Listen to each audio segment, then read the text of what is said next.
सूती चोला मेरा रंग दे बसंत। सबसे पहले आप सभी लोगों को और देशवासियों को हमारे ओर से स्वतंत्रता दिवस की बहुत बहुत शुभकामनाएं हैं।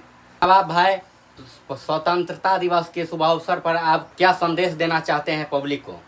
जय हिंद दोस्तों। स्वतंत्रता दिवस बहुत बहुत बड़ा दिन है कल हम लोग के लिए, और उन वीर और शहीदों को जो हमारे देश को आज़ाद करने में भूमिका निभाई है उसको दिल से तहे दिल से शुक्रिया।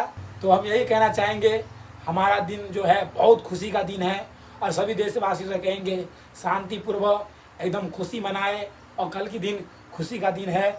और इसी पे एक शायरी है। तो इस स्वतंत्रता दिवस पर हम दोनों नवाब भाई और हम चंदन एक शायरी सुनाने वाला हूँ आप सभी लोग को। अगर ये शायरी पसंद आए तो लाइक कीजिएगा और शेयर भी कीजिएगा। गली गली में नारा है हिंदुस्तान हमारा है, जब तक सूरज चांद रहेगा हिंदुस्तान का नाम रहेगा। कश्मीर में कन्याकुमारी भारत माता एक हमारी, एक देश एक सम्मान एक तिरंगा हान हमारी। एकता की शक्ति अपनाए भारत को आगे बढ़ाए। इनकलाब का नारा है भारत देश हमारा है। 1 2 3 4 भारत माँ की जय जयकार। शहीद का बलिदान अमर है, भारत का हर वीर अमर है। शहीदों का बलिदान अमर है, भारत का हर वीर अमर है। जय हिंद। जय हिंद।